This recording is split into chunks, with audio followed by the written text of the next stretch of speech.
اور جو کٹر مذہبی عیسائی ہیں وہ شدت سے انتظار کر رہے ہیں، Jesus is coming, Jesus is coming. آپ کو یہ سٹیکرز ملیں گے کاروں کے اوپر، بمپر کے اوپر، کاروں کی شیلڈ کے اوپر، جیسس از کمنگ. رکنے کا وقت آ گیا، آیا چاہتا رکنے والا. حضرت مسیح علیہ السلام کے نزول کے بارے میں ہم اور عیسائی متفق، رفع سماوی کے بارے میں ہم اور عیسائی متفق. اختلاف صرف یہ ہے کہ ان کے نزدیک حضرت مسیح سولی پائے اور ہوئے، پھر زندہ ہوئے، اور اب ان پر پھر دوبارہ کوئی موت نہیں آئی. ہمارے نزدیک ان پر موت نہیں آئی، نہ وہ سولی چڑھائے گئے، وما قتلوہ وما صلبوہ ولکن شبہ لہم. انہیں زندہ آسمان پر اٹھایا گیا، وہ واپس آئیں گے، پھر ان پر موت بھی آئے گی، وہ شادی بھی کریں گے، اور پھر وہ دفن ہوں گے. وہ سارے مراحل ان پر ابھی آئیں گے. اور کسی طریقے سے مہدی کا معاملہ ہے. شیعوں کا خیال یہ ہے کہ ان کے 12ویں امام تھے وہ غائب ہو گئے، اس کے بعد سے سلسلہ ان کا منقطع. یہ اثنا عشری شیعوں کا معاملہ. ورنہ شیعوں کی اور 2 شاخیں جو ہے آغا ثانی، ان کا امام ابھی تک چلا رہا ہے. اور جو بوری ہے ان کا معاملہ جو ہے وہ یہ ہے کہ ان کا بھی امام غائب ہو چکا ہے، ان کے ہاں داعی ہے. لیکن یہ ہے کہ ہمارے ہاں جو کہ زیادہ اثنا عشری ہے تو وہ سمجھتے ہیں کہ ہمارا امام جو ہے مہدی وہ غائب ہو گیا تھا، چھپ گیا تھا قتل کے خوف سے. اندیشہ تھا کہ جو عباسی خلیفہ ہے وہ قتل کر دے گا، تو غار میں چھپ گئے اور وہ ابھی وہاں روپوش. پہلے وہ غیبوبت صغریٰ تھی کہ اس زمانے میں کچھ لوگ ان سے رابطہ قائم کر سکتے تھے اور ان سے احکام معلوم کر لیتے تھے. یہ تقریباً 200 برس تک غالباً غیبوبت صغریٰ ہے. اب غیبوبت کبریٰ ہے، اب کوئی ربط اور تعلق ان کے ساتھ کسی کا نہیں ہے. وہ ہے لیکن غار کے اندر موجود ہے اور وہ ظاہر ہوں گے. یہ ان کا عقیدہ ہمارا نہیں. لیکن ہم سمجھتے ہیں کہ جب یہ دور آخری آئے گا، فتنوں کا زمانہ آئے گا اور مسلمانوں کے اوپر جو ہے اللہ تعالیٰ کی طرف سے سختیاں آئیں گی، عذاب آئیں گے، ان میں سے اللہ تعالیٰ مسلمان عربوں کی مدد کے لیے، ان کی قیادت کے لیے ایک شخص کو اٹھائے گا. ہوگا حضرت فاطمہ ہی کی نسل میں سے، حضرت حسن کی اولاد میں سے حسنی سید ہوگا وہیں پر مدینے کے اندر ہوگا، اور وہاں سے وہ نکل کر بھاگے گا. لیکن لوگ اس سے تلاش کر لیں گے اور پھر اس کے ہاتھ پر بیٹھ جائیں گے. وہ جا کر چھپ جائے گا یہ خانہ کعبہ کے اندر اس کے غلاف کے پیچھے. لیکن یہ کہ وہاں سے مسلمان جو ہے پورے تلاش کر کے ان کے ہاتھ پر کریں گے. پھر اسلامی جہاد کا آخری دور کے جہاد کا آغاز، یہ حضرت مہدی کا. اسی طریقے سے دجال کا معاملہ، اور پھر یہ ہے کہ اسی طرح نزول مسیح کا معاملہ، یاجوج و ماجوج کا معاملہ ہے. یہ ساری وہ خبریں ہیں جو اس دور سے متعلق ہیں جو خلافت علی منہاج النبوہ کے عالمی غلبے اور دین حق کے عالمی غلبے سے قبل ہونے والے ہیں. یعنی یوں سمجھیے ہم اپنی طرف سے چلیں گے تو اب تو پہلا دور یہ کھڑا ہے ہمارے ساتھ. میں تو چونکہ ریورس آرڈر میں چلا ہوں کہ سب سے پہلے یقینی شے قیامت سے پہلے ایک وہ وقت جب کہ تمام اہل ایمان کو اللہ تعالیٰ موت کی نیند سلا دے گا اور دنیا میں سوائے اشرار کے، کفار کے، مشرکین کے کوئی نہیں. اس سے پہلے ایک دور جب کہ پورے ارضی پر اللہ کا دین غالب ہوگا، خلافت علی منہاج النبوہ کل عالم انسانیت کے اوپر ذوقن ہو جائے گا. اس سے پہلے کا دور ہے جو آج ہمارے سامنے ہے، یہ دور فتن ہے. اور اس میں ضرورت ہے کہ سرما ہے میری آنکھ کا خاک مدینہ و نجف، آپ سرما بنائیے قرآن مجید کو اور احادیث نبویہ کو علی صاحب الصلاۃ والسلام، اور اس کے حوالے سے سمجھیے کہ آپ کدھر جا رہے ہیں، دنیا کدھر جا رہی ہے. اس دور کا جو سب سے بڑا فتنہ ہے اس کو اب نوٹ کیجیے، کیونکہ میں آج مہدی کے بارے میں یا یاجوج ماجوج کے بارے میں یا حضرت مسیح کے نزول کے بارے میں کچھ نہیں کروں. بقیہ وقت جو میرے پاس اب ہے وہ مجھے سرد کرنا ہے صرف دجال کی وجہ. ان تمام ادوار میں دور الفتن، دور الملاحم، الملحمۃ العظمیٰ، ظہور مہدی، نزول عیسیٰ، یاجوج ماجوج، ان سب میں اس پورے عرصے میں عظیم ترین فتنہ جو ہے اس کا نام قرآن کی زبان میں دجال، حدیث کی زبان میں دجال. چنانچہ پہلے تو حدیث سنیے، صحیح مسلم کی روایت ہے، عن عمران بن حسین رضی اللہ تعالی عنہ قال سمعت رسول اللہ صلی اللہ علیہ وسلم یقول ما بین خلق آدم الى قیام القیامت الى قیام الساعۃ امر اکبر من الدجال. رواہ مسلم. حضرت عمران بن حسین فرماتے ہیں رضی اللہ تعالی عنہ کہ حضور کو میں نے خود سنا یہ فرماتے ہیں. اس حدیث میں یہ الفاظ آتے سمعت کو، میں نے خود سنا، اس میں ایک اور زور پیدا ہوتا. ورنہ یہ عن رسول اللہ ہے، اس میں ایک امکان ہوتا ہے کہ حضور سے کسی اور صحابی نے سنا ہو اور ان صحابی نے انہیں بتایا، اس کا ایک امکان پیدا ہو جاتا ہے. لیکن جب راوی کہے، صحابی راوی سمعت تو میں نے خود سنا، تو گویا کہ اس میں اور تاکید کا پہلو.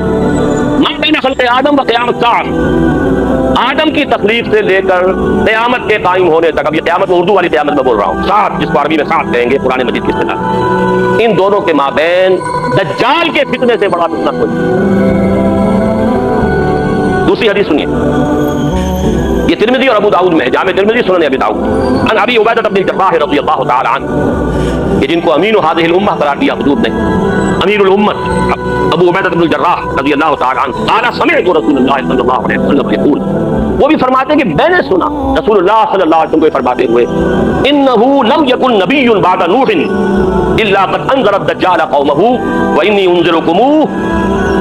حضور نے فرمایا کہ نوح کے بعد کوئی نبی اللہ کا ایسا نہیں گزرا جس نے اپنی قوم کو، اپنی امت کو دجال کے فتنے سے خبردار نہ کیا ہو. تو اے مسلمانوں، میں بھی تمہیں خبردار کرتا ہوں. صرف ان 2 حدیثوں پر اکتفا کر رہا ہوں، ورنہ اس باب میں آپ کو حدیثیں بہت سی ملیں گی، لیکن بہرحال یہ سمجھ لیجئے کہ دجال کا فتنہ جو ہے وہ احادیث نبویہ کی روح سے تاریخ انسانی کا از آدم تا آخر دم عظیم ترین فتنہ۔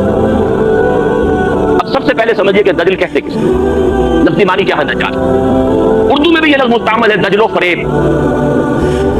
دجل کہتے ہیں ملمہ سازی، کسی حقیقت پر کسی اور شے کا پردہ ڈال دیں تاکہ انسان دھوکہ کھا جائے۔ تانبے کے اوپر سونے کا پانی چڑھا دیا تاکہ آپ دھوکہ کھا جائیں، یہ سونا، یہ دجل۔ اصل حقیقت کو چھپانے کے لیے کوئی فیبریکیشن، کوئی جھوٹ، کوئی افتراء، کوئی غلط بات اس کے اوپر ڈال دینا، اس کا پردہ، یہ دجل۔ اب دیکھیے سب سے پہلے تو یہ لفظ آتا ہے حدیث میں جھوٹے نبیوں کے لیے۔ یہ حدیث سن لیجئے، یہ بھی جامع ترمذی اور سنن ابی داؤد کی روایت ہے۔ وَأَنَّهُ سَيَكُونُ مِنْ أُمَّتِي كَذَّابُونَ ثَلَاثُونَ كُلُّهُمْ يَزْعُمُ أَنَّهُ نَبِيُّ اللَّهِ وَأَنَا خَاتِمُ النَّبِيِّينَ لَا نَبِيَّ بَعْدِي وَلَا تَزَالُ طَائِفَةٌ مِنْ أُمَّتِي عَلَى الْحَقِّ ظَاهِرِينَ لَا يَضُرُّهُم مَّنْ خَالَفَهُمْ حَتَّى يَأْتِيَ أَمْرُ اللَّهِ۔ یہ حدیث طویل ہے، میں نے چھوٹا سا ٹکڑا اس میں سے لیا ہے، لیکن اس میں ایک طرف تو نوٹ کیجئے کہ خبر دی حضور نے کہ میری امت میں سے 30 کذاب دجال کھڑے ہوں گے جو نبوت کا دعویٰ کریں۔ 5-6 تو حضور کے زمانے میں آ گئے متصلاً، وہ مسلمہ اور نہ معلوم کون کون، ایک عورت بھی، وہ تو وہاں سے جو شروع ہوا سلسلہ، تو قریب ترین ہماری سرزمین کے اندر جہاں سے میں نے آج گفتگو شروع کی تھی، قادیانیت کا فتنہ، اس کی شدت کا اندازہ کیجئے کہ ابھی تک وہ پھیل رہا ہے، اس کے کہیں سمٹنے کا امکان نہیں۔ اس لیے کہ دیکھیے کوئی بات ہے جو کئی دیگر نے کہی تھی کہ میں چوٹ بھی کھاتا جاتا ہوں اور قاتل سے بھی کہتا جاتا ہوں، توہین ہے دستوں بازو کی وہ وار کے جو بھرپور نہیں۔ یہ جو آپ نے ان کو غیر مسلم قرار دیا، یہ بھرپور وار نہیں کیا جب تک کہ اس کے ساتھ مرتد کی سزا قتل نافذ نہ کی۔ آدھی بات کافر تو قرار دیا، لیکن یہ کہ اگر مرتد کی سزا جو اسلامی ریاست ہے وہ آپ نافذ نہیں کرتے تو ان کا تبلیغ کا سلسلہ چل رہا ہے، لوگ ابھی قادیانی ہوتے ہیں، سے نوجوان ان کے زیر اثر آتے ہیں، ان کا بڑا لمبا چوڑا نظام ہے۔ ان کے خلیفہ کا، جھوٹے خلیفہ کا خطبہ CNN سے نشر ہو رہا، پورے عالم اسلام میں مسلمان جو ہے اللہ کے دولت کے وہ انبار مسلمانوں کے پاس موجود ہے جن کا کہ آپ نہیں کر سکتے، لیکن یہ کہ کہیں مسلمانوں میں سے کسی کے لیے صحیح دین کی تعلیم کے لیے تو کوئی CNN کے اندر آپ اپنے دے سکتے ہیں،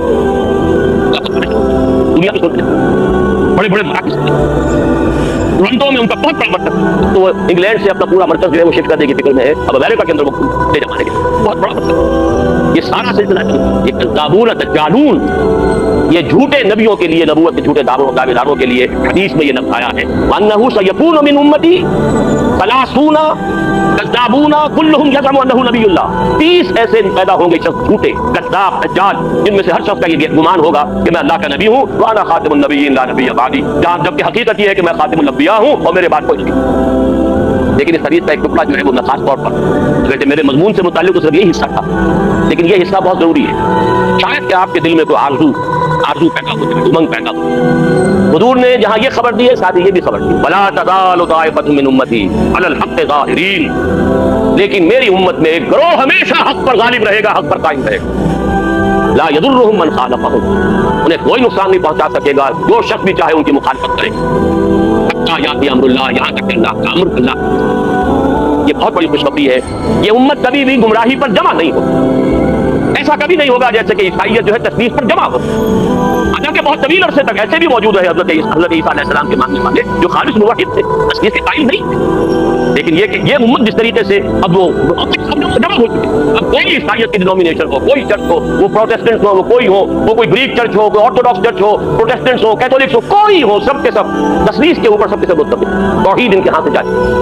حضور نے جو خبر دی ہے خوشخبری، میری امت کا معاملہ یہ نہیں ہو سکتا، کیوں نہیں ہو سکتا؟ اصلاً آخری امت ہے، پھر بات ہے کہ حضرت مسیح کی امت بگڑ گئی تو حق کو بیان کرنے کے لیے محمد رسول اللہ آ گئے صلی اللہ علیہ وسلم، اب اگر یہاں یہ حق گم ہو جائے کلیتاً تو کوئی اور نبی تو آنے والا نہیں، لہٰذا حضور کو بھی پروٹیکشن دی گئی، حضور کے دین کو بھی پروٹیکشن دی گئی، اور اس پروٹیکشن ہی کا ایک پہلو یہ ہے کہ میری امت میں ایک گروہ ہمیشہ حق پر قائم۔ اللہم ربنا اجعلنا منہم، اللہ تعالیٰ ہمیں توفیق دے کہ ہم ان میں سے ہوں، یہ آرزو تو کم سے کم دل کے اندر پیدا کیجئے، یہ امنگ تو پیدا ہو، اگرچہ مجھے معلوم ہے کہ ماحول وہ ہے جس کے بارے میں اقبال نے کہا ہے کہ آرزو اول تو پیدا ہو نہیں سکتی کہیں، اور ہو جائے تو مر جاتی ہے یا رہتی ہے کام، ماحول غذا نہیں دیتا، آکسیجن ہی نہیں ہے، 2 پتیاں تو نکلی تھی بیج میں سے لیکن مرجھا گئی، اس لیے کہ غذا نہیں تھا، امنگ اٹھتی ہے، جذبہ ابھرتا، اس کی آبیاری کا سامان نہیں، آرزی نہیں ہے، سارا داخلی سامان کی، اپنے اندر کا تیل جلانا ہوگا، باہر کا تیل نہیں ملے گا۔ اقبال نے یہی بات کہی ایک شعر کے اندر، کر اپنی رات کو داغے جگر سے نورا، اگر اپنی رات کو داغے جگر سے نورانا، اپنے اندر تیل جلاؤ، اپنے جگر کا تیل جلاؤ، اس سے روشنی حاصل کرو گے، ماحول سے تمہیں روشنی رہے گی۔ اپنی اس آرزو کو فرمان چڑھاؤ، لیکن اپنے اندرونی جذبے کے ساتھ استقامت۔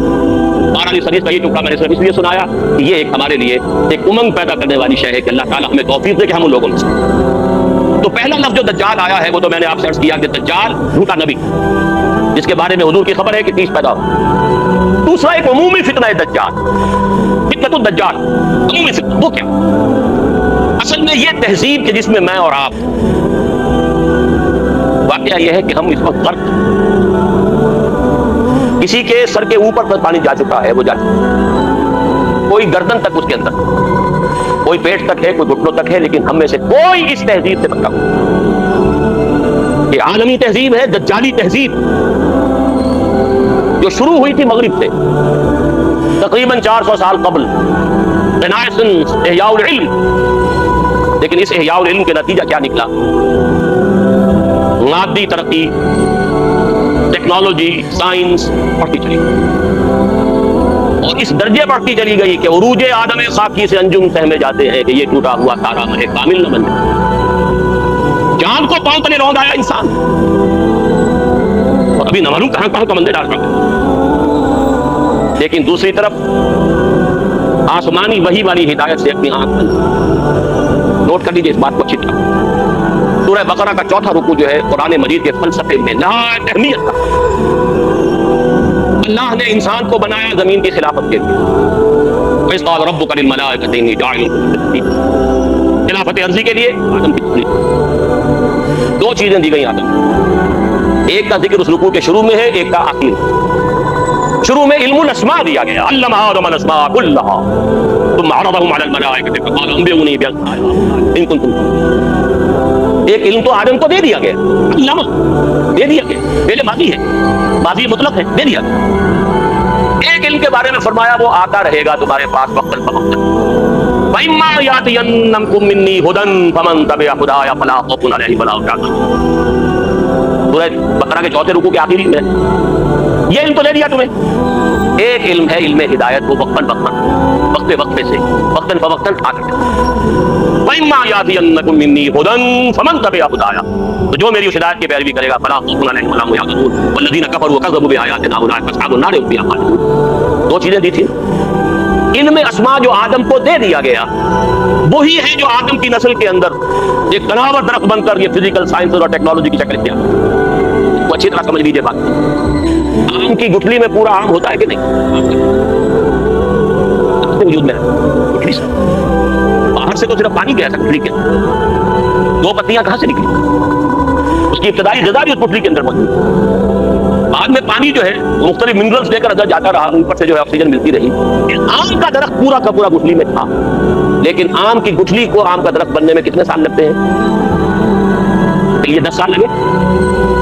آدم کو پورا علم دے دیا گیا، اس کی ایکسفولیشن، اس کا ظہور، اس کا بروز یہ ہوا ہے ان 10,000 سالوں کے اندر۔ وہ درخت تب پیداوار درخت بن گیا، اصلها ثابت وفرعها فی السماء، اس کی شاخیں آسمان سے باتیں کرتی ہیں۔ عروج آدم خاکی سے انجم سہمے جاتے ہیں کہ یہ ٹوٹا ہوا تارا مہ کامل نہ بنے۔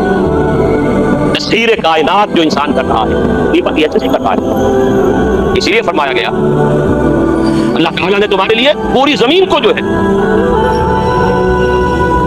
اور جو کچھ اس کے اندر ہے، نہ صرف زمین بلکہ آسمان، ان سب کو اللہ تعالیٰ نے مسخر کر دیا ہے۔ قرآن مجید میں 2 جگہ یہ مذکور ہے۔ بہرحال ایک طرف یہ علم جو پھیلتا چلا گیا اور ابھی اور آگے جا رہا ہے اور آگے جائے گا۔ ابھی جینیٹک انجینئرنگ کا فن جو ہے اس پر سب سے زیادہ یا تو کمپیوٹرز کے اوپر توجہ ہے اور یا جینیٹکس پر، اور جینیٹک انجینئرنگ کے طریقے سے ایسی جس قسم کے آپ چاہیں گے مخلوق پیدا کرنے کے قابل ہو جائیں گے، جو صفات آپ چاہتے ہیں پیدا کی، ایسے انسان پیدا کیے جا سکیں گے جن میں سرے سے رحم اور سرے سے رزق کا مادہ نہ ہیومن روبوٹس، جن کو جلدی جو حکم ملے گا، جس کو کہا گیا قرآن مجید میں علیہا ملائکۃ غلاظ شداد لا یعصون اللہ ما امرهم ویفعلون ما یؤمرون، ایسے غلاظ اور شداد لوگ پیدا کیے جائیں گے کہ جن کے دلوں میں کوئی رحم نام کی کسی شے کا شامت۔ تو جینس کے ساتھ کھیلنے کا دور آ گیا۔ دیکھیے اب نوٹ کیجئے، یہ علم اگر بڑھتا چلا جاتا جیسا کہ بڑھتا چلا گیا، لیکن ساتھ ہی یہ علم جو آتا رہا اس کی پیروی جاری رہتی تو کوئی خرابی نہیں۔ اللہ کا بندہ انسان ہے، اللہ کے احکام پر کاربند رکھنا، ان تمام علمی اکتشافات اور سائنسی ایجادات کو خیر کے لیے استعمال کرنا، بھلائی کے لیے استعمال کرنا، اگر تو یہ دونوں آنکھیں کھلی رہتی کوئی خرابی نہیں۔ آج سے 400 سال پہلے انسان نے مذہب سے کوئی تعلق، ایک آنکھ بند دوسری آنکھ چوپٹ، یہی یک چشمی تہذیب ہے، یہی دجالی تہذیب ہے جو کانی تہذیب ہے جس کی ایک آنکھ ہے دو۔ یہ دجالی تہذیب اس نے کائنات ہی کو اصل شے قرار دیا ہے، خالق ہوگا کوئی پیدا کرنے والا ہے یا نہیں ہے چھوڑو دفعہ کرو، یہ دنیا تو ہے نا، اسے مسخر concentrate your attention, focus your attention on this world. بھول جاؤ کوئی ہے یا نہیں ہے، کیا ہوگا کسی نے پیدا ہو جانے ہے یا نہیں ہے، بہتر تو روح کوئی ہے یا نہیں ہے، کوئی حقیقت ہے یا نہیں ہے، کس نے دیکھی؟ جسم تو ہے نا، جسم کی فکر کرو، جسم کو بناؤ، اس کے تقاضے، اس کے لیے سارے ایک سے ایک وائٹامن جو ہے ایجاد کرتے چلے جاؤ، تلاش کرتے چلے جاؤ، وہ سب کچھ کرو، شے ہے یا نہیں ہے، وہ بھی اگر ہے بھی تو ہماری بحث کی دلچسپی ہوتی ہے۔ آخرت ہوگی بھائی، پتہ نہیں ہے کہ نہیں ہے، کس نے آگے بتایا؟ یہ دنیا تو ہے نا، اسے بناؤ، ویلفیئر اسٹیٹ قائم کرو، دنیا کے اندر بہتر نظام قائم کرو۔ یہ تین چیزیں بمقابلہ تین چیزوں کے، یہ میرا کتاب جیکسن سرسٹ کا لکھا ہوا اسلام کی نشر ثانیہ کرنے کا اصل کام، اس کا تھیم یہی ہے کہ موجودہ تہذیب کو اینالائز کریں گے تو کیا ہے، خالق کائنات کی بجائے کائنات کی توجہ، روح کی بجائے مادے پر توجہ، سے چھوڑو ہوگی نہیں ہے، کیا ہے دنیا۔ یہ جو شفٹ آف ایمفیسس ہوا، ہماری توجہ ادھر سے ہٹ کر ادھر، اب دنیا ہی مطلوب و مقصود، اسی کی رہنائیاں، اسی کی زیبائش، اسی کی سہولتیں، اسی کی بہبود، یہ ہے کہ جو ہمارا مطمع نظر ہے، اس کا نام ہے دجالی تہذیب، اور اسی لیے آتا ہے اس میں، اس لیے تمہیں اللہ نے سورہ کہف خاص طور پر اس کی ابتدائی اور آخری آیات، جو شخص خاص طور پہ جمعے کا ذکر بھی آتا ہے، جو ہر جمعے کو سورہ کہف کی تلاوت کرے، ابتدائی آخری آیات بناؤ اسے، اپنے ذہن اور فکر کا حصہ بناؤ اسے، تو پھر اس دجالی فتنے کے اثرات سے محفوظ۔ وہ دجالی فتنہ کیا ہے؟ سورہ کہف کی 4 آیات کا حوالہ دے رہا ہوں۔ اِنَّا جَعَلْنَا مَا عَلَى الْأَرْضِ زِينَةً لَهَا لِنَبْلُوَهُمْ أَيُّهُمْ أَحْسَنُ عَمَلًا، ہم نے زمین پر جو کچھ ہے اسے اس کا سنگھار بنا دیا ہے، زیبائش، آرائش، آنکھیں چکا چوند ہو جاتی ہیں، نظر کو خیرہ کرتی ہے چمک تہذیب حاضر کی، یہ سنگائی مگر جھوٹے رنگوں کی رضاکاری ہے، لیکن آدمی جو ہے اسی کا دلدار، لِنَبْلُوَهُمْ أَيُّهُمْ أَحْسَنُ عَمَلًا، دیکھنا چاہتے ہیں اسی عروس ہزار داماد کے زلف کے گراگیر بن کر رہ جاتے ہو یا ہم سے محبت، دکھے روشن کے آگے شمع رکھ کر وہ یہ کہتے ہیں ادھر جاتا ہے دیکھیں یا ادھر پروانہ آتا ہے، یہی امتحان ہے، ہمیں چاہتے ہو یا دنیا کو چاہتے ہو۔ اِنَّا جَعَلْنَا مَا عَلَى الْأَرْضِ زِينَةً لَهَا لِنَبْلُوَهُمْ أَيُّهُمْ أَحْسَنُ عَمَلًا۔ ایک جگہ سورہ کہف میں حضور کو روکا گیا، حضور ان غرباء کو قرائے صحابہ سے اپنی نگاہیں ادھر ہٹا کر امیروں کی طرف توجہ زیادہ رکھنی چاہیے، وَلَا تَعْدُ عَيْنَاكَ عَنْهُمْ تُرِيدُ زِينَةَ الْحَيَاةِ الدُّنْيَا۔ اے نبی کہیں یہ گمان نہ ہو جائے لوگوں کو کہ آپ بھی حیات دنیاوی کی زینت ہی کو زیادہ اہمیت دے رہے ہیں۔ یہ مشکل مقامات میں سے قرآن مجید کے میں نے اس کی جو سب سے زیادہ قابل قبول جو ایک تعبیر ہو سکتی ہے وہ میں کر رہا ہوں۔ کہ نبی کہیں ایسا نہ ہو کہ آپ اس طرز عمل سے لوگ یہ سمجھے کہ محمد کی نگاہ میں بھی دولت کی اہمیت ہے، تبھی تو دولت مندوں کی طرف توجہ زیادہ ہے۔ محمد کی نگاہ میں بھی شاید دنیاوی اقتدار جو ہے اسی کی اہمیت ہے، تبھی تو یہ جو قریش کے سردار آتے ہیں انہیں زیادہ وقت دیتے ہیں، ہم فقراء جاتے ہیں تو ہماری طرف توجہ نہیں فرماتے۔ ولا تعد عيناك عنهم تريد زينة الحياة واصبر نفسك مع الذين يدعون ربهم بالغداة والعشي يريدون وجهه۔ اے نبی اپنے ان ساتھیوں کی صحبت کے اندر آپ رکے رہیے، انہیں زیادہ وقت دیجیے جو صبح شام اپنے رب کو پکارتے ہیں، کی رحمت کی امید پا۔ لا تعد عيناك عنهم، ان سے نگاہیں ہٹا کر ان دولت مندوں اور سرداروں کی طرف متوجہ ہو۔ تريد زينة الحياة الدنيا، تیسرے مرحلے پر آتا ہے المال والبنون زینۃ الحیاۃ الدنیا والباقیات الصالحات خیر عند ربک ثوابا وخیر۔ یہ دنیا مال اور یہ مال و دولت دنیا، یہ رشتہ و پیوند بتانے وہم و گما لا الہ الا اللہ، لیکن یہ کہ اسی کی زیبائش، آرائش، اسی کی محبت، اسی کی سوچ، دن رات فکر ہے تو انہی کی ہے۔ المال والبنون زینۃ الحیاۃ۔ اور آخری آیت جو آخری رکوع میں قل هل ننبئکم بالاخسرین اعمالا الذین ضل سعیهم فی الحیاۃ الدنیا وهم یحسبون انهم یحسنون صنعا۔ سب سے زیادہ گھاٹے اور خسارے میں رہنے والے کون ہیں؟ نبی ہم آپ کو بتائیں؟ اے نبی آپ ان سے کہیے کیا میں تمہیں بتاؤں سب سے زیادہ خسارے میں کون رہے؟ سوال کا جواب بھی خود ہی جن لوگوں کی ساری بھاگ دوڑ سید جہد حیات دنیا ہی میں بھٹک کر رہ گئی، ساری بھاگ دوڑ، دن رات کی محنت، مشقت، سوچ ہے تو اسی کی، رات کو بھی دن کو بھی، دوڑ دھوپ، ساری فکر فی الحیات دنیا، واللہ بھٹک کر رہے ہیں۔ انہی توانائیوں سے آخرت کمائی جا سکتی ہے، انہی چیزوں سے جو اللہ نے دی ہے اللہ کو راضی کیا جا سکتا ہے، لیکن یہ ساری چیزیں کھپا دی دنیا کے اصول پہ بھٹک گئی۔ وہ تیر نیم کش جس کا نہ ہو کوئی ہدف، ہونا چاہیے تھا اللہ کی ذات، لیکن تم نے پہنچا خرچ کر دی یہ ساری چیز دنیا کی۔ الذین ضل سعیہم فی الحیات الدنیا وہم یحسبون انہم یحسنون صنعا، یہ ہے وہ دجالی فتنہ جس نے آخرت پر دنیا کا ملمہ کر دیا، ذات باری تعالیٰ پر کائنات کی عظمت کا پردہ ڈال دیا، اللہ سے توجہ ہٹ گئی، کائنات، روح کی بجائے جسم، حیات اخروی کی بجائے حیات دنیا۔ یہ جو چار ہماری چیزوں کے اندر یہ جو پریفرنسز جو ہمارا ایمفیسس ہے، زبان سے مانتے ہیں اللہ کو بھی آخرت کو بھی، لیکن آپ اپنے 24 گھنٹے کے تمام اوقات کا تجزیہ کیجئے، کتنی آپ کی توانائیاں اور قوتیں اللہ اور آخرت کے لیے صرف ہو رہی ہیں، اور کتنی دنیا کی۔ اقرا کتابک، ہر شخص اپنی کتاب خود پڑھے، اپنا حساب خود لے۔ اقرا کتابک کفا بنفسک اليوم علیک حسیبا، ہر شخص اپنا حساب خود کر سکتا ہے، 24 گھنٹے شمار کیجئے اس کا کتنا وقت ٹھیک ہے، نفس کا علیک وقت، نفس کا بھی حق ہے، سونے کے لیے بھی وقت ہے، یہ ہے، لیکن پھر دیکھیے باقی جو کچھ آپ کے پاس ہے توانائی جو آپ نے لگائی ہے کچھ چیز حاصل کرنا، اس کا کتنا حصہ ہے جو اللہ اور آخرت کے لیے صرف ہو رہا ہے، اور کتنا حصہ ہے جو صرف اس دنیا کی amenities, facilities, luxuries, decoration pieces, کتنے پیسے ہوتے وہ چیزیں خریدنا تھا۔ بہرحال یہ تو ہے ایک عام دجالی فتنہ۔ میں 1:45 تک کا وقت دے رہا ہوں، اس لیے کہ شروع بھی ہم نے کیا تھا 15 منٹ لیٹ، اور مضمون آج ختم نہیں ہوگا انشاءاللہ، پھر آئندہ کبھی اس کو مکمل کروں گا۔ لیکن اب آخری بات جو بیان کرنا چاہتا ہوں وہ یہ ہے کہ احادیث نبویہ سے معلوم ہوتا ہے کہ اس عمومی دجالی تہذیب کے فتنے کے علاوہ اس پر مستثار، یہاں یہ بھی نوٹ کرا دو کہ اس موضوع پر یہ تہذیب، دجالی تہذیب، مغربی تہذیب، عیسائیت کا عقیدہ ولدیت جو ہے اس کی اصل جڑ ہے، اس پہ اگر آپ کو بہت گہری بصیرت حاصل کرنی ہو تو مولانا مناظر حسن گیلانی رحمۃ اللہ علیہ کی کتاب ہے تذکیر بسورۃ الکہف۔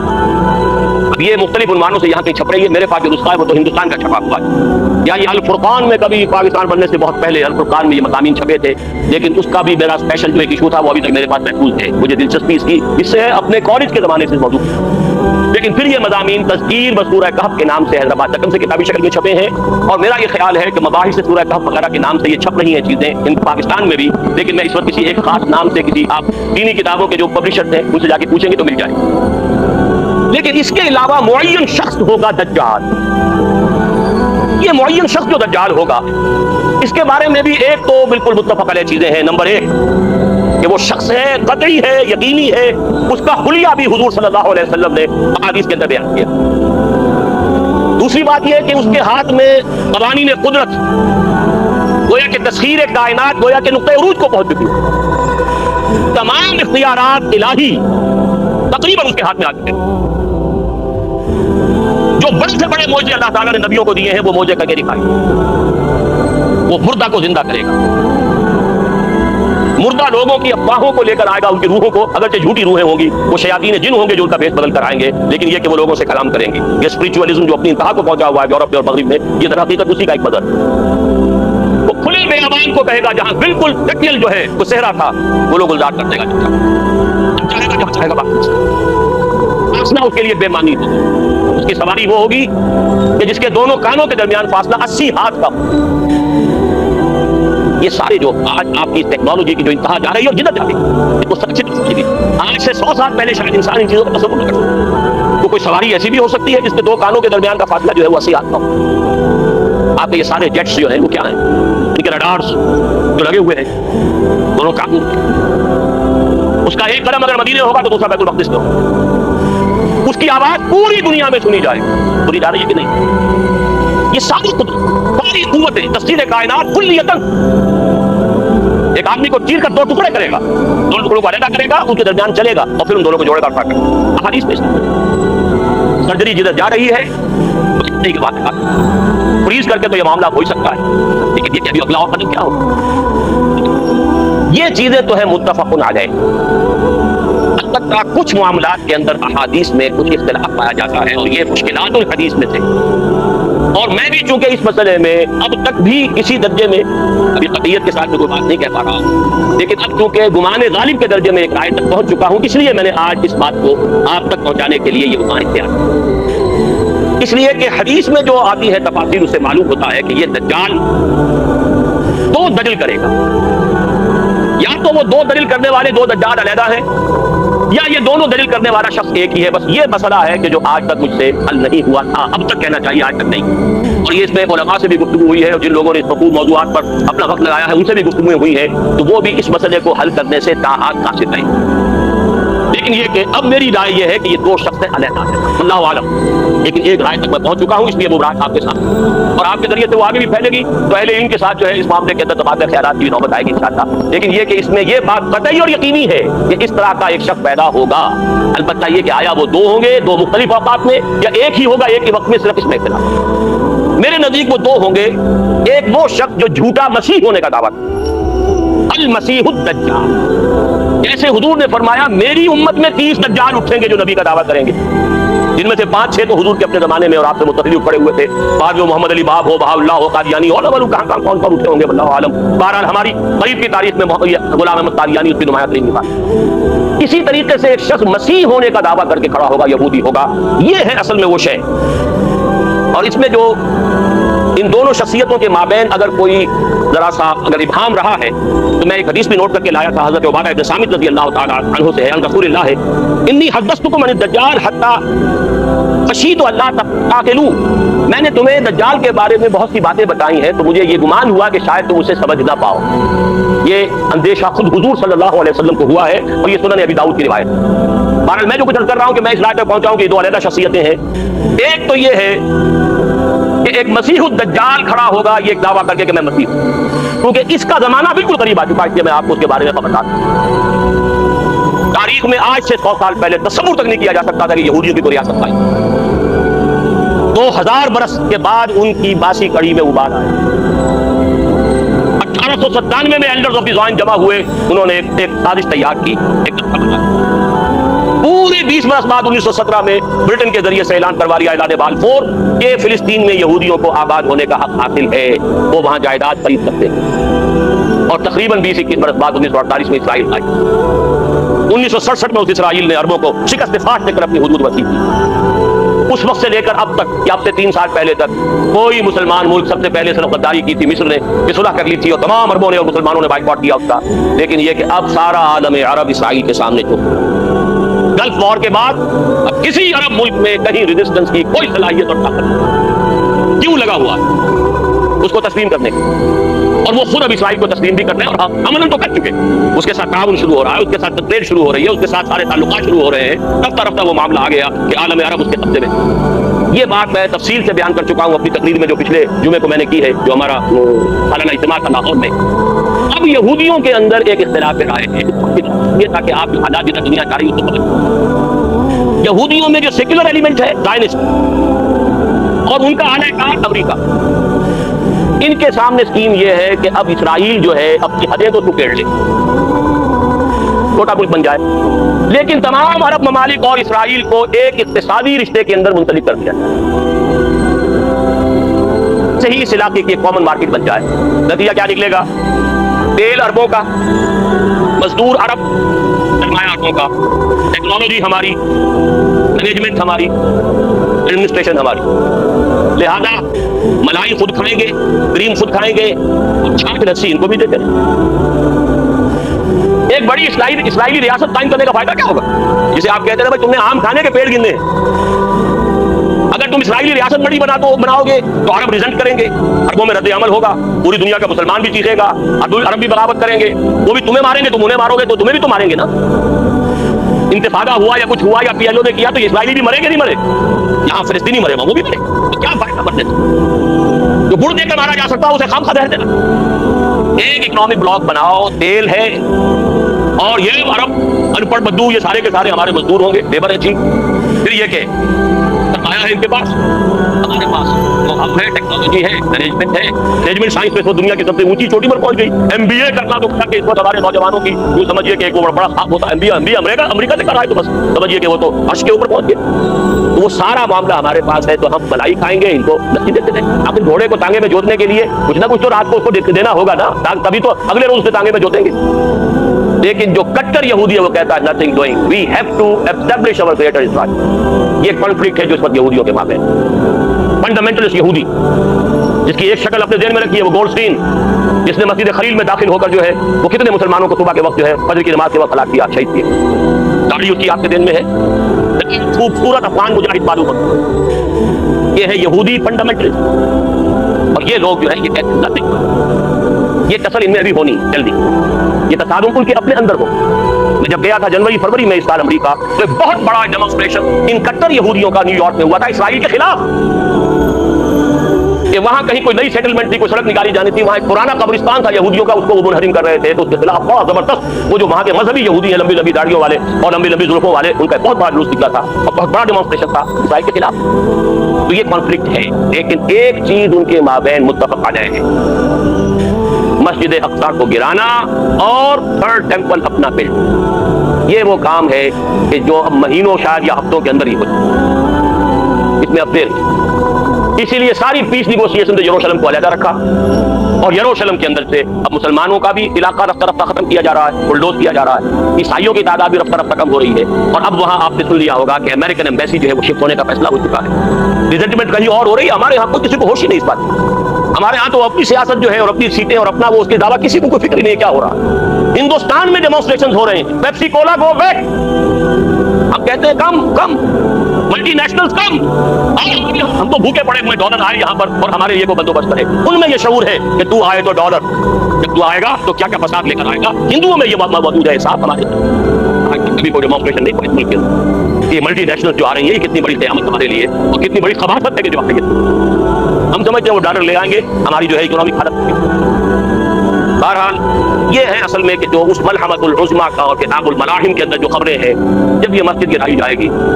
میں نے کل ہی پرسوں ہی پڑھا ہے کتاب کے اندر 1970 میں کتاب چھپی ہے ایک عیسائی پادری کی لکھی ہوئی امریکہ سے. اس نے بن گوریون کا حوالہ دیا جو غالباً پہلا وزیر اعظم تھا اسرائیل کا. اس نے کہا، اس سے پوچھا گیا کہ آپ یہ ٹیمپل بلڈ کریں گے؟ بالکل کریں گے، ضرور کریں گے. پوچھنے والے نے پوچھا کہ مسجد اقصی کا کیا ہوگا، ڈوم آف دی راک کا کیا ہوگا؟ Any earthquake can come at any time. کسی وقت کوئی زلزلہ آ سکتا ہے، کسی وقت کوئی جنونی اندر جائے گا، کوئی بہت بڑا بم جو ہے پاورفل بلاسٹ ہوگا. جنونی آ گیا تھا، جیسے وہ جنونی گولڈ ٹائم تھا وہ آیا تھا، وہ ہمارے یہاں کیا کریں. جیسے مسلمان جنونی ہے ہمارے یہاں بھی جنونی، جیسے یہودی جیسے عیسائی جنونی ہے ہمارے یہاں بھی جنونی. عیسائی جنونی نے آ کر اڑایا کہ نہیں اوکلاہوما کی بلڈنگ، فیڈرل بلڈنگ، 200 آدمی مارے کسی بات.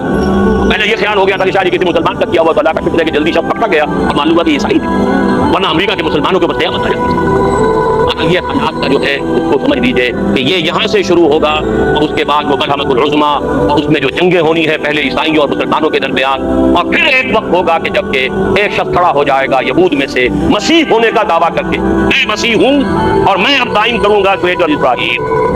وہ مسیح الدجال ہوگا اور اس کو قتل کرنے کے لیے اصل مسیح عیسی ابن مریم نازل ہوں گے علیہ السلام. اور پھر انہی کے ساتھ مشرق سے کچھ فوجیں آئیں گی جو ان کے ساتھ مل کر جہاد کریں گی. ادھر سے عالم عرب سے حضرت مہدی اور ان کی فوجیں آئیں گی، اور پھر یہودیوں کے ساتھ آخری جنگ ہوگی اور حضرت مسیح کے ہاتھوں ایک ایک یہودی دنیا میں. یہ خبریں ہیں کہ جو دی گئی ہیں. اس کے بعد پھر ہوگا دنیا میں اسلام کا بول بالا ہو گیا، خلافت عظمیٰ قائم ہوگی، خلافت علی منہاج النبوہ قائم ہوگی. یہ یہودی ایک جو مسیح کا لبادہ اوڑھ کر مسیح سمجھ اپنے آپ کو، اس لیے کہ یہ مسیح کی پیشن گوئی ان کے ہاں چلی آ رہی تھی، اس کے مصداق حضرت مسیح آئے علیہ الصلوۃ والسلام. یہودیوں نے تسلیم نہیں کیا، تو ان کی پیشین گوئیوں والی جگہ تو خالی ہے نا. ابھی جو پیشین گوئیاں تھیں ان کے ہاں سابق نبیوں نے، یشعیاء نبی نے، حزقیل نبی نے جو بہت سی پیشین گوئیاں کی تھی کہ ایک مسیح پیدا ہوں گے جو تمہارے نجات دہندہ ہوں گے. وہ مسیح آ گئے حضرت عیسیٰ ابن مریم علیہ الصلوۃ والسلام. انہیں مانا نہیں، انہیں تو مرتد قرار دے کر اور اپنے بس پڑتے سولی پر چڑھا دیا. یہ دوسری بات ہے کہ وہ اللہ تعالیٰ نے اسے زندہ آسمان پر اٹھا دیا. ابھی وہ جگہ خالی ہے، the position is vacant, situation vacant. لہذا شخص کھڑا ہوگا کہ میں مسیح ہوں، جھوٹا ہوگا، مسیح الدجال ہوگا، لیکن یہ کہ اس کے ہاتھوں مسلمانوں پر قیامت صغریٰ آئے گی، عربوں پر قیامت آئے گی، ملحمۃ العظمیٰ ہوگا اور بہت بڑے پیمانے پر مسلمان کیوں آئے گا؟